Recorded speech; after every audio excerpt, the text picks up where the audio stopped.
Boa tarde, colegas. Uma pergunta que poderia cair na prova dos senhores seria: quem tem competência para julgar o crime praticado por governador do estado? Por exemplo, lesão corporal no âmbito doméstico contra sua própria esposa? Ou seja, quem teria essa competência para julgar? Para responder essa pergunta, primeiro é preciso analisar a decisão do STF que restringiu a competência da Suprema Corte em relação aos crimes praticados por parlamentares federais. Reza o artigo 102, inciso 1º da linha B da Constituição Federal, que o STF tem competência para julgar os crimes comuns praticados pelos parlamentares federais, ou seja, deputados e senadores. Só que o STF fez uma interpretação restritiva desse dispositivo, ou seja, entendeu que só é competente se o crime estiver relacionado ao exercício das funções e durante o mandato. Ou seja, se o crime for praticado fora do mandato, ou então fora do exercício das funções, a competência seria da justiça comum, de primeiro grau. Só que é importante observar que a partir do momento que houve a finalização da instrução processual, ou seja, com a publicação do despacho de intimação das partes para a apresentação de alegações finais, o STF continua competente para julgá-los, ainda que tenha expirado o mandato do parlamentar federal. Esse entendimento ele também é aplicado pelo STJ. Recentemente o STJ, ao julgar um desembargador do estado do Paraná, que foi acusado de ter praticado lesão corporal doméstica contra a irmã e a própria genitora no exercício no âmbito doméstico, ainda que se trate de um crime fora das funções, o STJ entendeu que a competência seria do próprio STJ, nos termos do artigo 105, inciso 1º da linha A da Constituição Federal, que reza que, no caso de crimes comuns praticados por desembargadores, a competência para julgá-los é do STJ. Ou seja, neste caso, o STJ ele aplicou um raciocínio diferente. Porém, quanto aos crimes praticados por governadores do estado, o STJ aplicou o entendimento do STF, ou seja, o STJ só tem competência para julgar os governadores se o crime comum for praticado no exercício do mandato em relação ao exercício das funções, dentro do período do mandato do governador. Então, neste caso, o STJ aplicou o mesmo raciocínio que havia aplicado o STF. Ou seja, só tem competência para julgar o governador do estado se o crime comum for praticado durante o mandato em relação ao exercício das funções. Não obstante, em relação aos governadores do estado, o STJ entendeu que, ainda que se tratasse de um crime que não tivesse relação com o mandato, ele não teria competência, no caso, o juiz de primeiro grau não teria competência para julgar um desembargador, uma vez que isso violaria a imparcialidade.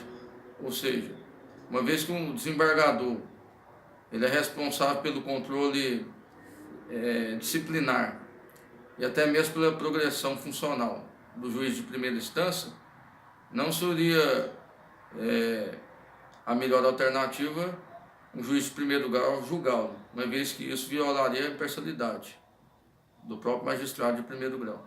Então, neste caso, o STJ entendeu que, no caso do Paraná, ainda que se tratasse de um crime de lesão corporal no âmbito doméstico, que realmente não tem nada a ver com o exercício das funções do governador do estado, ou seja, em relação ao exercício das funções do desembargador, quem teria competência para julgá-lo seria o próprio STJ, a fim de que fosse preservada a imparcialidade do juiz de primeiro grau, que não teria condições para julgar um desembargador e hierarquicamente superior e também responsável pelo controle das atividades funcionais, ou seja, da própria progressão na carreira do juiz de primeiro grau e até mesmo pela aplicação de sanções disciplinares por meio da corregedoria.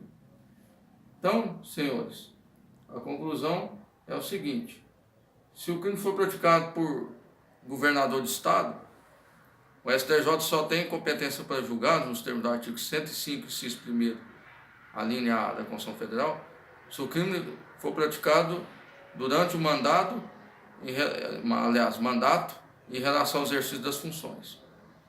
Por outro lado, se o crime for praticado por um desembargador de estado, ainda que esteja fora do exercício das funções, como por exemplo lesão corporal doméstica contra a esposa, ainda assim o STJ teria competência para julgá-lo, uma vez que o juiz de primeiro grau ele não teria condições de fazê-lo, uma vez que isso violaria a imparcialidade. Concluindo esse estudo de hoje, é importante uma última indagação. E se o desembargador do estado ele praticasse um crime de competência da Justiça Federal, por exemplo, um crime contra o sistema financeiro nacional, previsto no artigo 22 da Lei 7.492, crime que tutela os crimes contra o sistema financeiro, ou seja, evasão de divisas do país. Ou seja, ele efetuasse uma operação de câmbio internacional com o objetivo de fazer uma evasão de divisas, ou até mesmo uma lavagem de capitais. Quem teria competência para julgá-lo?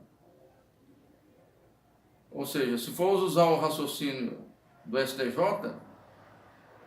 no caso, quem teria competência para julgar seria um juiz federal de primeira instância, uma vez que não se trata de crime relacionado ao exercício ou seja, ao exercício das funções do próprio desembargador, e também quem iria julgar seria um juiz federal, ou seja, o desembargador ele não tem um controle disciplinar hierárquico em relação ao desembargador federal, uma vez que a Justiça Federal se trata de uma justiça da União distinta da Justiça Estadual.